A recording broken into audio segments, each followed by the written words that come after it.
달려 나왔으면 이런 쓸모라도 있어야지. 당신들 하늘이 언제까지 두고 보지만은 않을 거야. 너희는 천벌을 받을 거야. 정이 마귀 같은 년, 그년이 우리 집안에 액을 몰고 왔어. 그 집 완전히 거지됐어. 아들들이 다 죽었어. 셋 다. 법적으로 제가 친권자입니다. 아동학대로 신고할 수도 있어요. 정희씨, 앞으로 평생 행복하게 해드릴게요. 딸만 낳았다는 이유로 한겨울에 쫓겨난 며느리, 30년 후 대기업 사모님이 되어 나타났다면 그 시댁 가족들에게는 어떤 일이 벌어졌을까요? 지금부터 들려드릴 이야기는 세상에는 정말로 권선징악이 존재한다는 것을 보여줍니다. 구독과 좋아요 누르고 끝까지 보세요. 진짜 소름 돋는 결말이 기다리고 있어요. 1985년 가을 서울 강북의 한 재래시장에서 김치와 반찬 가게를 운영하던 22살 이정희는 동네에서 소문이 자자했어요. 고등학생 시절 부모님 두 분이 모두 돌아가셔서 일찍부터 부모님 가게를 이어받은 22살 처녀는 보통 내기가 아니었죠. 손끝도 야무지고 머리가 똑똑해서 장사도 잘 되고 인품도 좋아 모든 어른들이 칭찬하는 처녀였거든요. 어느 날 건물주의 아들이자 작은 회사를 운영하는 박민수 씨가 정희의 가게에 자주 오기 시작했어요. 정희씨, 김치가 정말 맛있어요. 어떻게 이렇게 잘 담그세요? 별거 아니에요. 예전에 어머니가 가르쳐 주신 그대로 했을 뿐이에요. 6개월 후 두 사람은 결혼을 약속했어요. 정희는 행복했습니다. 하지만 첫 시댁 방문에서부터 이상한 기운을 느꼈어요. 어디서 왔다고? 시장에서 장사했다고? 아이고, 우리 아들이 왜 하필? 열심히 살겠습니다. 어머님. 부모님도 다 돌아가셨다고? 우리 아들이 처가도 없는 집에 아이고 두야. 결혼식 당일에도 시어머니는 정희에게 차갑게 대했어요. 어찌됐든 오늘부터 우리 집 며느리니까 새벽 5시에 일어나서 시부모님 아침상 차리는 거 알지? 네, 어머님. 결혼 후 첫날부터 정희의 고된 시집살이가 시작되었어요. 새벽 5시에 일어나서 시부모 아침상 준비, 온 집안 청소, 빨래, 그리고 시누이 영희의 뒷바라지까지. 언니, 제 방 청소도 해주세요. 전 직장 다니느라 바빠서요. 네. 결혼 1년 후 정희는 임신했어요. 시댁은 기뻐했지만 아들이겠지? 꼭 아들이어야 해. 하지만 정희는 2번의 유산을 겪었어요. 병원에서 돌아올 때마다 시어머니의 냉대는 더욱 심해졌습니다. 뭔가 문제가 있는 거 아니야? 왜 자꾸 그러는 거야? 죄송해요. 제가 몸조리를 잘못한 것 같아요. 3번째 임신에서 정희는 극도로 조심했어요. 무거운 것도 들지 않고 집안일도 최소한만 했죠. 드디어 출산일이 왔습니다. 병원에서 밤새 진통을 겪은 정희, 그리고 아이가 태어났어요. 축하드려요. 건강한 여자아이입니다. 하지만 태어난 건 딸이었습니다. 병실에 온 시댁 식구들의 반응은 차가웠어요. 하딸이야? 이번에는 제대로 된 조카 보나 했더니 정말 실망이에요. 정이야, 아들 하나만 낳아달라는 게 그렇게 큰 바람이냐? 저대가 딸이라니 앞으로가 걱정이네. 정희는 딸의 이름을 지은이라고 지었어요. 하지만 시댁에서는 지은이에게도 별 관심을 보이지 않았습니다. 딸은 남의 집 자식이야. 크면 시집가서 남 좋은 일만 시켜주지. 지은이가 태어난 후부터 정희의 시집살이는 더욱 혹독해졌습니다. 딸 하나 낳고 뭘 그렇게 당당해. 아들 낳을 때까지는 입 다물고 있어. 그리고 빨리 둘째 가져. 이번엔 아들로. 지은이가 4살이 되도록 둘째 소식이 없자 시어머니는 무당을 데려왔어요. 이 며느리는 아들 복이 없어요. 자주가 그래요. 새로운 여자를 들여야 집안이 흥합니다. 그럼 어떻게 해야 해요? 아들 낳을 팔자 좋은 여자를 새로 들이세요. 그게 집안을 위한 길입니다. 그 이후로 시어머니의 태도는 완전히 바뀌었어요. 너도 이제 현실을 받아들여라. 우리 집안대를 이으려면 어쩔 수 없어. 어머님, 무슨 말씀이세요? 민수랑 너희 시아버지도 동의했어. 첩을 하나 드리기로. 몇 주 후 25살의 젊고 예쁜 여자 미경이 집에 들어왔어요. 안녕하세요. 전 김미경이에요. 앞으로 잘 부탁드려요. 어머, 미경이 정말 예쁘구나. 전 아들 낳을 팔자래요. 어머님, 저만 믿으세요. 떡두꺼비 같은 아들 낳아드릴게요. 호호. 시어머니는 미경을 위해 별채까지 마련해줬어요. 반면 정희는 점점 집안에서 투명인간 취급을 받기 시작했습니다. 정이야, 이제부터 미경이가 안주인이니까 너는 뒷바라지나 잘해. 네. 언니, 미경 언니가 오셨으니 이제 편하겠어요. 집안일 나눠서 하면 되잖아요. 하지만 현실은 달랐어요. 정희만 모든 집안일을 하고 미경은 귀한 몸으로 대접받았거든요. 1년 후 미경이 정말로 아들을 낳았어요. 시댁은 완전히 잔칫집 분위기였습니다. 드디어 손자를 보는구나. 역시 우리 집에 드디어 아들이 태어났다. 이제야 대가 이어지겠어. 미경아, 정말 고맙다. 고마워. 아들, 내 아들이야. 반면 정희와 지은이는 완전히 소외되었어요. 이제 우리 집 진짜 며느리는 미경이야. 아들 낳았으니까. 그때부터 정희는 더 이상 며느리가 아닌 몸종이었습니다. 정이 내년은 우리 집에 시집 와서 한 거라곤 딸 하나 낳은 것밖에 없으니 며느리 노릇하려면 장손 낳은 미경이 산후조리라도 도와라. 그게 네가 며느리로서 할 수 있는 유일한 일이다. 그게 뭐야? 우리 집 가정부인 건가? 새언니가 와서 다행이네. 진짜 며느리가 생겼잖아. 정희 언니, 제가 몸이 아직 안 좋아서 아기 기저귀 좀 갈아주세요. 호호. 정희는 남편에게 하소연했지만 정희야, 현실을 받아들여. 미경이가 아들 낳았잖아. 너도 이해해야지. 그럼 저는 뭐예요? 지은이는요? 뭐긴 뭐야. 너도 우리 집 식구지. 지은이도 우리 딸이고. 어머니 말씀 얌전히 들어. 6개월 후 결정적인 사건이 일어났어요. 시어머니가 정희에게 최후 통첩을 내린 거예요. 정이야, 이제 정말 결정해라. 그냥 여기서 살림만 하든지 아니면 나가든지. 어머님, 미경이가 둘째도 가졌어. 이제 우리 집 진짜 안주인은 미경이야. 정희야, 이쯤하고 나가. 더 있어봤자 너만 비참해질 뿐이야. 하지만 지은이는 놔두고 가. 내 핏줄이니까. 내 딸까지 빼앗으려고요? 이런 법이 어디 있나요? 지은이는 두고 나가라. 우리 장손 옆에서 잘 보필해야지. 딸년 낳았으면 이런 쓸모라도 있어야지. 네, 어머님, 지은이가 있으면 저도 우리 아들 돌보는데 도움이 될 것 같아요. 맞아요. 언니, 지은이는 여기 두세요. 언니가 무슨 능력이 있어서 딸까지 데리고 나가요? 둘이 길바닥에서 굶어 죽을 것도 아니고 여기 두고 가면 저희가 잘 키울게요. 정희는 울며 매달렸지만 결국 5살 지은이를 식모로 남기고 정희만 쫓겨나게 되었습니다. 지은아, 엄마가 꼭 데리러 올게. 꼭. 엄마, 나도 엄마랑 같이 가고 싶어. 얘야, 네 집은 여기다. 1992년 추운 겨울날 정희는 가방 하나만 들고 집을 나왔어요. 비 맞은 새처럼 떨고 있던 지은의 얼굴을 마지막으로 보며 내 딸 꼭 되찾아올 거야. 그리고 나를 무시한 모든 사람들에게 보여줄 거야.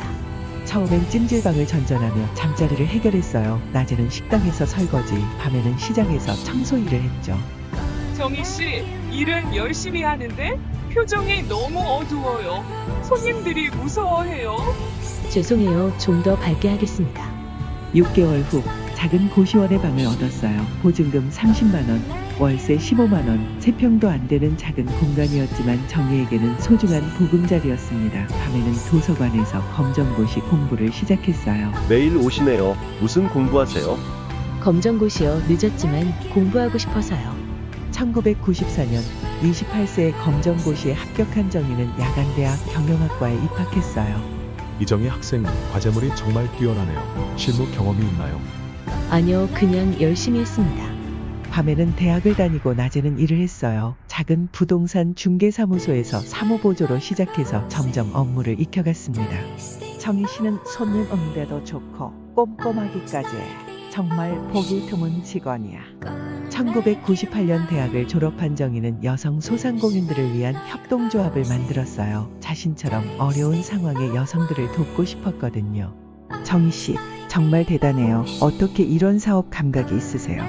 절실함이 만든 것 같아요. 부동산 투자도 시작했어요. 작은 돈이지만 꾸준히 모아서 오르기 전 지역에 작은 건물들을 사들였습니다. 2000년대 들어 부동산 가격이 오르면서 정희는 상당한 자산을 모을 수 있었어요. 건물 2채와 협동조합 사업으로 안정적인 수입이 생겼습니다. 하지만 정희의 마음속에는 오직 하나의 목표만 있었어요. 딸을 되찾는 것. 이제 시작이야. 내가 힘을 빨리 기를수록 지은이를 더 빨리 데리러 갈 수 있어. 그런데 이 시기 시댁에서는 이상한 일이 벌어지고 있었어요. 미경이 낳은 첫 번째 아들 민철이 3살 생일을 하루 앞두고 갑자기 고열로 쓰러졌거든요. 병원에서도 이유를 모르겠다고. 우리 아들. 그럴 리 없어. 분명히 무슨 이유가 있을 거야. 하지만 첫 번째 아들 민철이는 결국 3살을 넘기지 못하고 세상을 떠났어요. 민철아. 괜찮아. 미경아, 다시 나으면 돼. 아직 젊잖아. 하늘이 시기해서 그런 거야. 다음엔 더 조심하자. 그 사이 지은이는 어떻게 지내고 있었을까요? 이미 10살이 된 지은이는 시댁에서 온갖 심부름과 집안일을 하며 자라고 있었어요. 지은아, 설거지 다 했냐? 빨래도 개어놔라. 네, 할머니. 지은이는 밤마다 엄마를 그리워하며 베갯잎을 적셨습니다. 엄마, 나 데리러 언제 와요? 엄마가 너무 보고 싶어요. 1998년 정희는 드디어 본격적인 계획을 세우기 시작했어요. 우선 사립탐정을 고용해서 시댁의 경제적 상황을 정확히 파악했습니다. 박민수 씨 사업이 많이 어려워요. 그리고 아버지가 도박에 빠져서 빚이 상당합니다. 구체적으로 얼마나요? 회사 부채가 3억, 개인 도박 빚이 8천만 원 정도로 파악됩니다. 알겠어요. 더 자세히 조사해 주세요. 정희는 가명으로 시댁 근처에 작은 사무실을 얻었어요. 그리고 경영 컨설팅이라는 명목으로 시댁에 접근하기 시작했습니다. 박민수 사장님, 저희가 중소기업 경영 컨설팅을 무료로 해드리고 있는데요. 무료요? 그런 게 있나요? 네, 정부 지원 사업입니다. 한번 만나 뵙고 이야기해 볼까요? 좋습니다. 날짜는 언제로? 민수와의 통화를 끝낸 정희는 묘한 감정이 들었습니다. 예상은 했지만 그래도 살을 맞대고 산부부였는데 고작 몇 년이 지났다고 목소리도 알아듣지 못하는 전 남편의 모습에 허탈한 감정과 동시에 본인을 까맣게 잊은 것 같으니 지은이를 데려올 계획이 더 순조롭게 진행될 것 같아 안심되었습니다. 한편 지은이와는 은밀하게 연락을 취하기 시작했어요. 학교 앞에서 기다렸다가 조심스럽게 접근했습니다. 지은아, 누구세요? 엄마야. 지은아, 엄마 기억해? 엄마요? 응, 우리 딸 정말 오랜만이지. 엄마가 너무 늦게 와서 미안해. 지은이는 한달음에 내달려 정희의 품에 폭 안겼습니다. 엄마, 정말 많이 보고 싶었어요. 왜 이렇게 늦게 왔어요? 매일매일 기다렸어요. 정희는 벅차오르는 마음을 간신히 진정하고 자신의 품에 폭 안긴 딸의 머리에 연신 입맞췄습니다. 엄마가 우리 지은이 데려오려면 준비해야 할 게 있어서 너무 늦게 와서 미안해. 우리 딸. 정말이에요? 저도 엄마랑 같이 살 수 있어요? 그럼 당연하지. 엄마가 우리 지은이랑 같이 살려고 준비 잔뜩 해놨어. 조금만 기다려줘. 그 전까지는 할머니랑 다른 사람들이 알면 절대 안 되니까 아무 말 말고. 응, 알겠어요. 엄마, 절대로 말 안 해요. 절대로. 빨리 엄마랑 같이 살고 싶어요. 정말 보고 싶었어요. 간절한 눈망울에 지은이의 얼굴을 어루만지며 정희는 울음이 터져나올 것 같았지만 겨우 삼키며 말했어요. 응. 엄마가 정말 미안해. 조금만 기다려. 엄마랑 지은이는 꼭꼭 같이 살 거야. 엄마도 지은이 정말 보고 싶었어. 내 딸 정말 사랑해. 그 사이 정희는 지은이의 상황을 자세히 파악했어요. 13살이 된 지은이는 진짜 가정부라도 된 것처럼 온갖 집안일을 도맡아 한다고 학교를 빠지는 날이 허다했습니다. 실상 학교를 제대로 다니지 못했지요. 할머니, 설거지 다 했어요. 빨래도 개고 마루도 닦아라. 너도 나중에 시집 가려면 다 할 줄 알아야지. 네, 할머니. 지은아, 우리 집 청소도 와서 해줘. 어차피 할 일 없잖아. 언제요? 저 숙제해야 하는데. 청소하고 숙제하면 되잖아. 지금 빨리 와. 밤에 혼자 있을 때면 지은이는 늘 엄마를 생각했어요.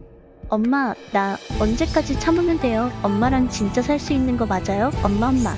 정희는 이런 상황을 보며 분노가 치밀었어요. 그리고 법적 조치를 준비하기 시작했습니다. 아동학대와 교육권 침해로 충분히 고발 가능합니다. 친권자이시니까 아이를 데려올 수 있어요.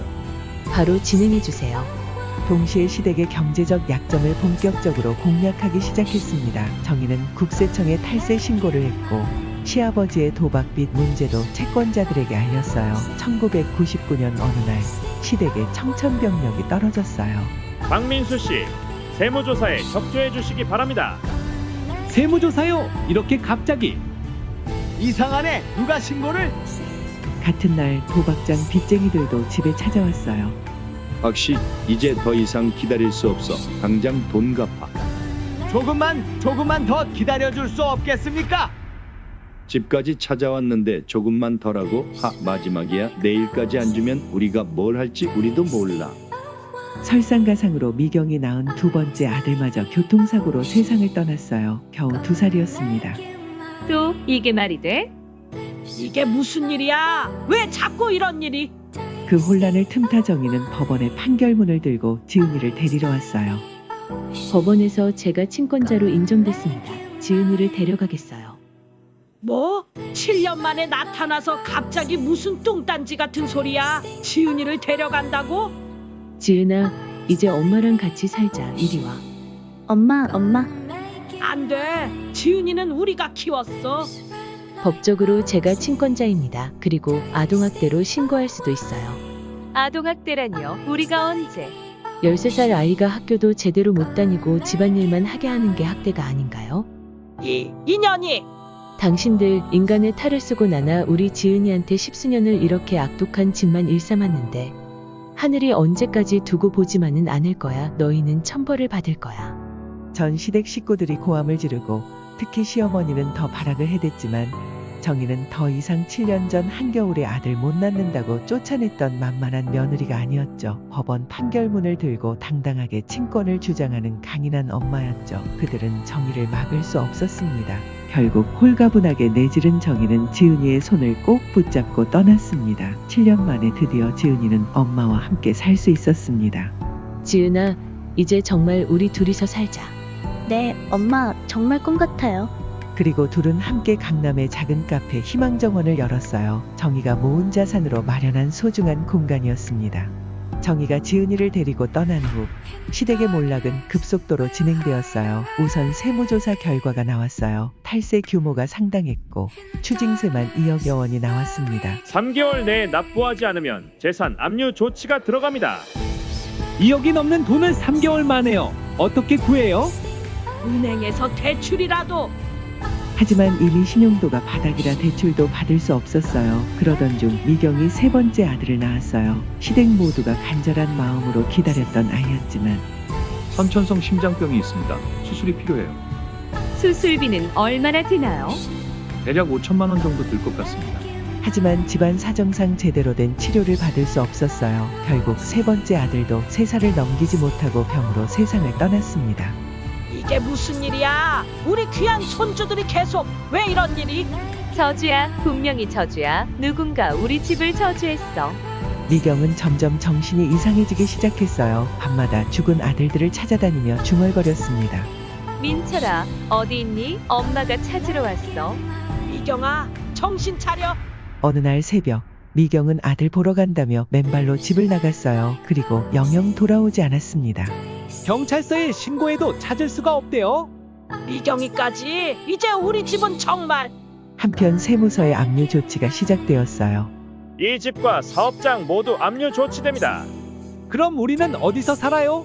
그건 저희가 관여할 일이 아닙니다. 집까지 경매로 넘어가면서 전 남편은 혼자 남게 되었어요. 엄마, 이제 우리는 어떻게 살죠? 도대체 어디서부터 잘못된 거야? 정의를 쫓아낼 때부턴가? 신우이도 마찬가지로 어려워졌어요. 오빠 집이 망하자 남편이 이혼을 요구한 거예요. 당신 집안이 이 모양이니까 우리까지 망하는 거야. 내 사업에도 영향 끼치고 이혼해. 여보, 나는 출가회인인데 우리 집이랑은 상관없잖아. 됐어, 위자료는 못 줘. 대신 애들은 내 핏줄이니 내가 책임져. 너만 나가. 애들을 놓고 가라고요? 그럼 애들을 데려간다고? 네가 여태 내가 갖다주는 월급만 따박따박 받아 쓰던 게 애들 키울 능력은 있냐? 허튼 소리 말고 나가. 2005년이 되자 시댁 식구들은 모두 뿔뿔이 흩어졌어요. 시어머니는 쪽방촌에서 폐지를 주우며 지내고 있었습니다. 이 나이에 폐지를 줍게 될 줄이야. 도대체 어쩌다 내 처지가. 그녀는 매일 새벽 4시에 일어나서 리어카를 끌고 동네를 돌아다니며 폐지와 고철을 주었어요. 하루벌이가 고작 10,000원 남짓이었습니다. 할머니, 오늘은 별로 없네요. 8,000원만 드릴게요. 고맙습니다. 고맙습니다. 내일은 더 많이 주워올게요. 저녁이면 쪽방촌 3평짜리 방에서 혼자 라면에 소주를 먹으며 가슴을 쳤어요. 본인의 현재 처지를 이제는 없는 정이 탓을 했죠. 정이 이 마귀 같은 년, 그년이 우리 집안에 액을 몰고 왔어. 이 처죽여도 시원찮을 년. 전 남편 민수는 공사장 일용직을 전전했어요. 악씨, 나이가 있으니까 위험한 일은 안 시킬게. 대신 일당이 좀 적어. 괜찮습니다. 일이라도 있는 게 어디예요? 하루 일당 7만 원으로 원룸 월세 30만 원도 겨우 내는 형편이었어요. 밤에는 편의점 도시락으로 끼니를 때우며 지냈습니다. 정희가 그때 뭐라고 했더라? 1,000벌을 받을 거라고 했던가? 1,000벌. 이게 1,000벌인가? 신우이 영희는 상황이 더욱 비참했어요. 이혼 후 아이들마저 전 남편이 데려가자 완전히 혼자가 되었거든요. 얘들아, 엄마가 미안해. 엄마가 무능해서. 24시간 식당에서 설거지 일을 하며 하루하루를 버텼어요. 영희 씨, 손님이 많은 날에는 새벽 2시까지 일해야 해요. 네, 알겠습니다. 월급 120만 원으로 고시원에서 생활하며 가끔 아이들과 통화할 때면 눈물이 났어요. 민준아, 엄마야 잘 지내니? 엄마는 언제 와요? 아빠가 엄마 얘기하지 말래요. 엄마가 돈 많이 벌어서 곧 갈게.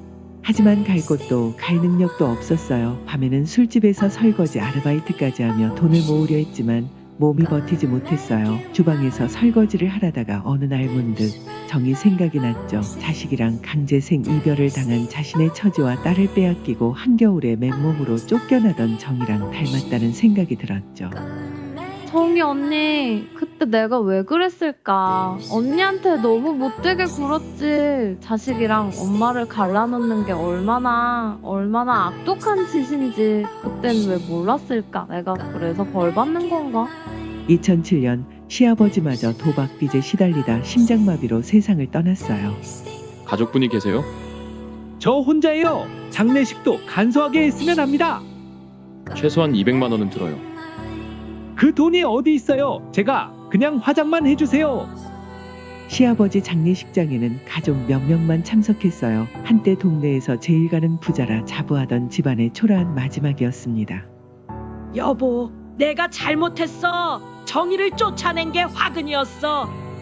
그해 겨울 시어머니도 치매 증상이 시작되었어요. 정의야, 정의는 어디 갔니? 우리 며느리 정의. 엄마, 정의는 없어요. 우리가 쫓아냈잖아요. 그래? 그랬나? 정의, 우리 집안 말아먹은 년 그 악독한 것 어디 갔어? 어디? 결국 시어머니는 기초생활수급자로 지정되어 정부 지원 요양원에 들어가게 되었어요. 가족 중에 돌볼 분이 없으니까 시설에서 지내셔야 할 것 같아요. 죄송합니다. 제가 능력이 없어서. 2008년이 되자 시댁은 완전히 풍비박산이 났어요. 한때 동네에서 제일 잘 산다던 박신혜는 이제 없었습니다. 박신혜 집 있잖아. 예전에 아들 못 낳는 며느리 쫓아내고 첩들였다던 지금은 어떻게 됐대?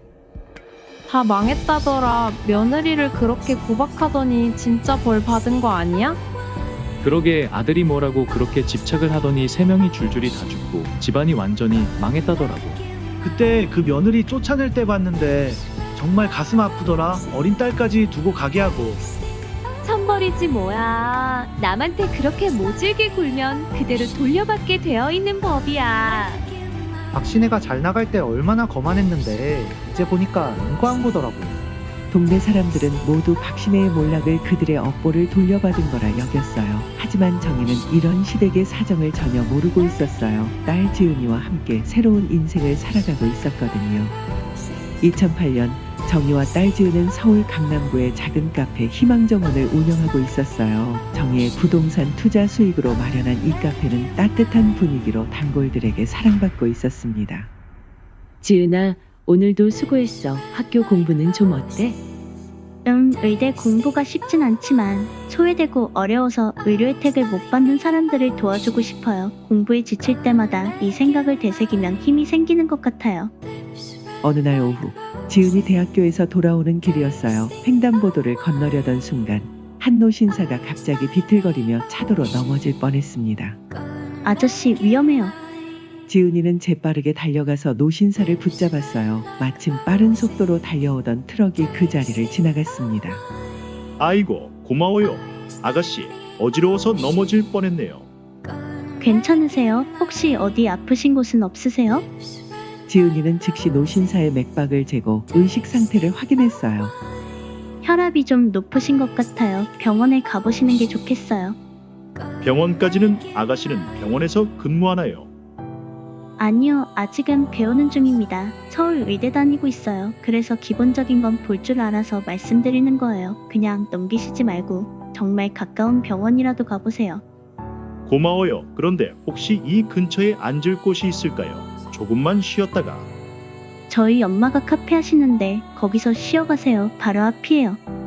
지은이는 노신사를 부축해서 카페로 데려왔어요. 어머, 지은아 옆에 누구셔? 어르신 어디 편찮으세요? 엄마, 이 할아버지가 길에서 쓰러질 뻔하셔서 모셔왔어요.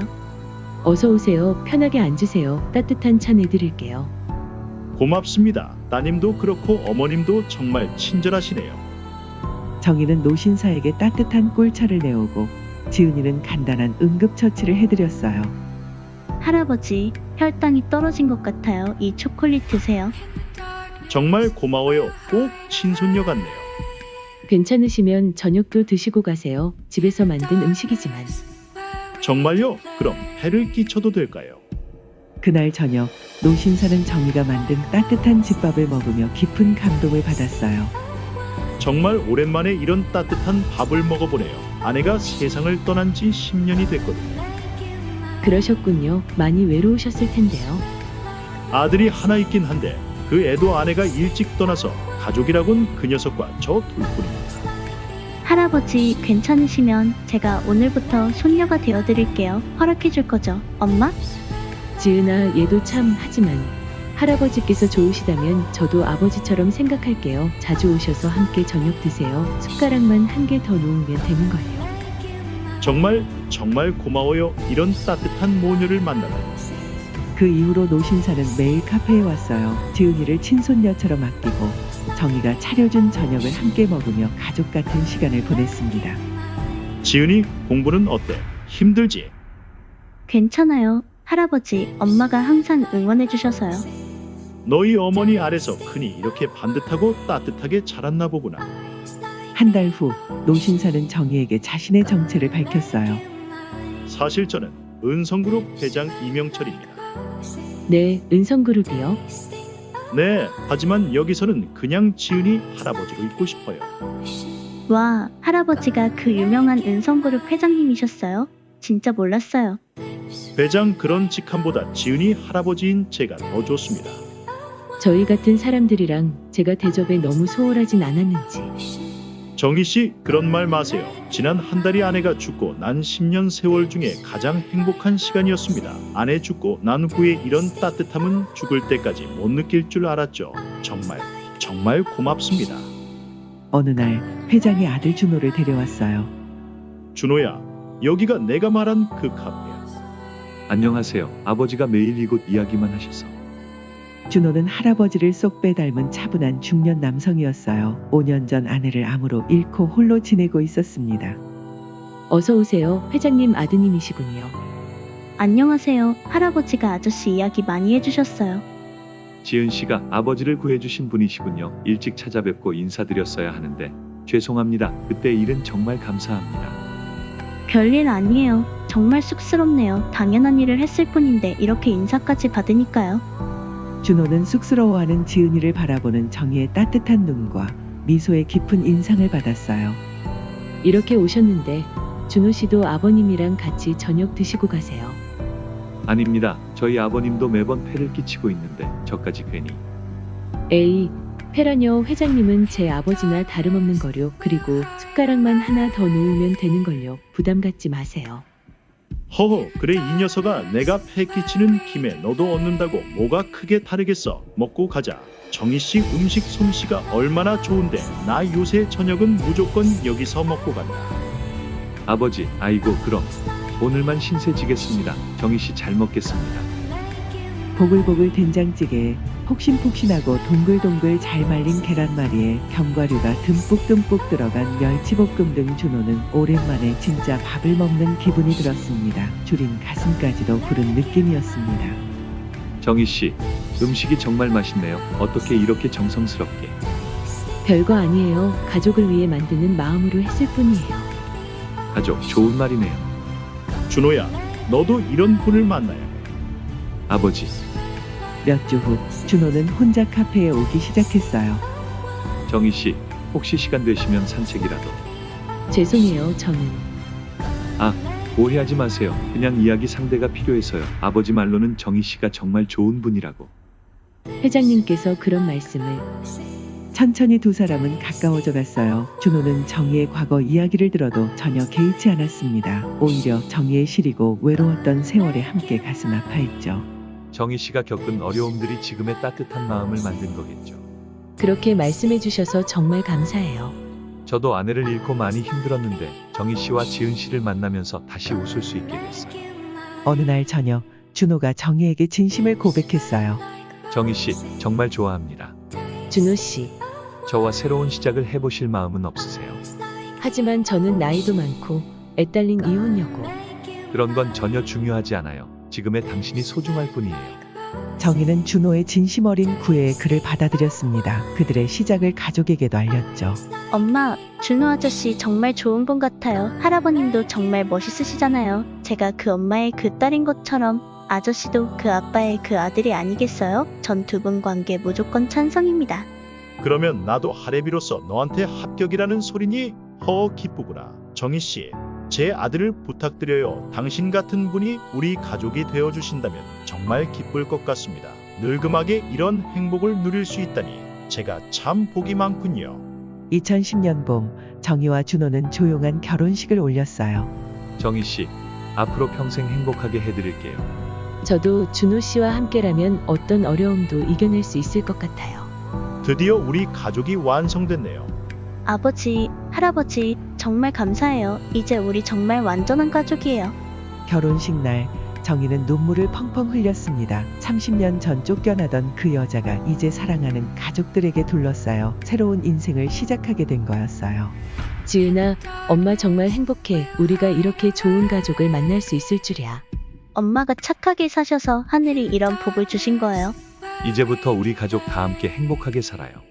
정희는 드디어 진정한 가족의 따뜻함을 찾았습니다. 과거의 아픔은 모두 잊고 새로운 희망찬 미래를 향해 걸어갈 수 있게 된 거였어요. 2020년 가을 정희는 은성그룹 이사로 활동하며 전국의 여성과 아동을 위한 쉼터 사업을 확장하고 있었어요. 이번 충청도 지역 쉼터 건립이 잘 진행되고 있나요? 네, 사모님 다음 주에 현지 시찰 예정입니다. 출장길에 오른 정희, 그곳은 바로 자신이 어린 시절을 보낸 고향 근처였어요. 가을 하늘이 높고 푸르렀던 그날 사업 미팅을 마친 정희는 추억이 있는 재래시장을 걸어보기로 했어요. 이 동네 정말 오랜만이네. 30년이 흘렀는데도 변한 게 하나도 없어. 그런데 모퉁이 과일 가게에서 익숙한 목소리가 들렸습니다. 어머, 저 뒷모습 혹시 정희야, 정말 너 맞아. 이게 얼마만이야? 순덕이, 와, 정말 오랜만이다. 김순덕 씨는 정희의 어린 시절 친구로 결혼 후에도 이 동네에서 계속 살고 있었어요. 야, 정희야, 너 완전 귀부인 티난다. TV에서 봤어. 은성그룹 이사라며? 어머, 그런 걸 어떻게 알고? 아이, 우리 동네 출신이 그렇게 대박 났는데 내가 모를 리 있나? 진짜 대단하다. 순덕이는 정희를 가게 안쪽 평상으로 안내하며 말했어요. 그런데 말이야, 혹시 너 옛날 시댁 기억해? 박신혜? 왜? 무슨 일 있었어? 아이고, 그 집 완전히 거지 됐어. 진짜 개판이야, 개판. 정희의 가슴이 두근거리기 시작했어요. 너 쫓겨난 다음에 첩이 아들 낳았잖아. 그런데 그 아들들이 다 죽었어. 셋 다. 뭐라고? 첫째는 3살에 갑자기 열병으로, 둘째는 2살에 교통사고로, 셋째는 선천성 심장병으로 모두 3살을 못 넘겼어. 아, 그런 일이. 그러니까 그 첩이 완전히 미쳐버렸지. 맨발로 뛰쳐나가서 아직도 못 찾았대. 아들 찾으러 간다고. 정희는 말없이 듣고 있었어요. 그리고 너 전 시어머니 치매 걸려서 요양원에 있는데 하루 종일 며느리 정희만 찾는다더라. 돈 없어서 기초수급자 시설이야. 시아버지는 노름빚에 허덕이다 일찍 돌아가셨고. 그래? 너 전 남편은 더 비참해. 사업 완전히 망해서 지금 다리까지 저는데 폐지 주워서 근근히 살고 있어. 신우이는? 그 여자도 지금 꼴이 가관이지. 남편이 이혼하자고 해서 애들까지 뺏기고 혼자 된 거야. 지금 24시간 식당에서 설거지해. 애들도 연락 안 한다더라. 아, 정말 신기한 게 너한테 그렇게 못되게 굴던 사람들이 다 그 모양 그 꼴이 됐잖아. 이거 진짜 천벌 받은 거 아니야? 그런가? 맞지. 진짜 천벌 받은 거지. 너는 이렇게 잘 됐고 딸은 의사에 남편은 대기업 회장이고 정희 너도 은성그룹 이사잖아. 너 좋은 일 많이 하는 거 나도 알아. 정말 착하게 살더니 복 받는구나. 그날 밤 호텔로 돌아온 정희는 창밖을 바라봤어요. 가을밤이 깊어가고 있었고 차가운 바람이 나뭇잎을 흔들고 있었습니다. 정희는 딸 지은에게 전화를 걸었습니다. 엄마, 출장 중이신 거죠? 출장 어땠어요? 응, 지은아, 엄마가 너한테 이야기해 줄 게 있어. 무슨 이야기요? 오늘 어린 시절 친구를 만났는데 옛날에 우리를 괴롭혔던 그 인간들 이야기를 들었어. 정희는 천천히 순덕에게 들은 이야기를 지은에게 들려줬어요. 정말요? 그 집 나오고서 그런 일들이. 지은아, 세상에는 정말 권선징악이 있는 것 같아. 나쁜 짓 하면 언젠가는 반드시 그 대가를 치르게 되는. 그러게요. 그 인간들 진짜 악독한 짓만 하더니 천벌 받았네요. 엄마, 생각해보면 우리 정말 많은 일을 겪었던 것 같아요. 그 집에 살 때만 해도 지금 같은 미래가 우리에게 있을 거라는 생각 해본 적 없어요. 나도 지금이 정말 꿈만 같구나. 전화를 끊은 후 정희는 호텔 창가에 서서 밤하늘을 올려다봤어요. 차가운 가을 바람이 창문을 스쳐 지나가며 작은 소리를 냈고 멀리서 들려오는 기차 소리가 쓸쓸하게 밤의 정막을 깨뜨렸습니다. 그때 그 사람들이 나한테 했던 말들, 딸 낳은 주제에 쓸모없는 것, 지금 생각해보니 정말 잔인했네. 가로등 불빛이 희미하게 방 안을 비추고 정희의 얼굴에는 복잡한 감정이 스쳐 지나갔어요. 그래도 미워하지 않을래. 그들도 충분히 아픈 것 같으니까. 다음 날 아침 서울로 돌아가는 길에 정희는 운전기사에게 말했어요. 기사님, 들를 데가 있어요. 차는 전 시어머니가 있는 요양원 앞에 멈췄어요. 하지만 정희는 내리지 않고 한참을 가만히 앉아 있었습니다. 아니야, 그냥 가자. 그분도 또 내 얼굴을 보느니 다 잊고 편하게 지내시는 게 나을 것 같아. 대신 정희는 요양원 원장에게 전화를 걸어 익명으로 치료비를 지원하겠다고 했어요. 서울로 돌아온 저녁, 정희는 지은과 남편과 함께 식사를 하며 말했어요. 사람은 어떻게 살아야 하는 걸까? 당신처럼 살면 되는 거 아닐까요? 착하게, 정직하게 베풀면서. 맞아요. 저도 엄마처럼 살 거예요. 착하고 정직하게 베풀면서. 당신과 지은이가 내 옆에 있어준다면 앞으로도 그렇게 살 수 있을 것 같아. 우리 가족 정말 사랑해. 창밖으로 가을비가 내리기 시작했어요. 따뜻한 집안에서 가족과 함께 있는 정희의 얼굴에는 평온한 미소가 떠올랐습니다. 정말로 세상에는 권선징악이 있는 것 같습니다. 착하게 살면 복이 오고 나쁘게 살면 그 대가를 치르게 되는 그런 세상에 있지 말이에요. 한때 쫓겨나던 며느리였던 정희, 지금은 대기업 회장의 아내로, 수많은 여성의 멘토로, 그리고 딸의 자랑스러운 어머니가 되었습니다. 그리고 창밖으로 내리던 비를 보던 정희는 조용히 깨달았어요. 세상은 알고 보니 공평하구나. 착하게 살면 복이 오고 나쁘게 살면 언젠가는 그 대가를 반드시 치르게 되는. 나는 그냥 내 앞길만 열심히 걸으면 됐던 거야. 모든 것은 순리대로 흐르는 것을 이제 알겠어. 정희는 창가에서 마지막으로 고개를 들어 밤하늘을 바라봤어요. 비구름 사이로 별 하나가 반짝이고 있었습니다. 고마워. 이 모든 것들에게 아픈 시간들도 행복한 지금도 다 내 인생이니까. 정희의 이야기는 이렇게 끝이 났습니다. 정희의 삶이 우리에게 전하는 진실은 간단하지만 강력합니다. 세상은 생각보다 공평하고 우리가 뿌린 씨앗은 반드시 열매를 맺는다는 것입니다. 그녀는 가장 어두운 순간에도 결코 포기하지 않았기에 마침내 빛을 볼 수 있었습니다. 딸을 되찾기 위해 더 나은 삶을 위해 끝까지 노력했던 정희의 모습에서 우리는 진정한 희망을 발견합니다. 혹시 여러분도 지금 힘든 시간을 보내고 계신가요? 정희의 이야기를 기억해 주세요. 끝이라고 생각했던 그곳이 새로운 시작일 수도 있습니다. 때로는 삶이 너무 멀리 돌아가는 것 같고 목적지가 보이지 않을 수도 있습니다. 하지만 포기하지 않고 묵묵히 자신의 길을 걸어간다면 언젠가는 반드시 원하는 곳에 도착할 수 있습니다. 포기하지 마세요. 당신은 할 수 있습니다. 이 이야기가 여러분에게 작은 위로가 되었다면 구독과 좋아요로 응원해 주세요. 그리고 댓글로 여러분만의 소중한 이야기도 들려주시길 바랍니다. 다음에도 더 좋은 이야기로 찾아뵙겠습니다. 건강하시고 늘 행복하세요. 시청해 주셔서 감사합니다.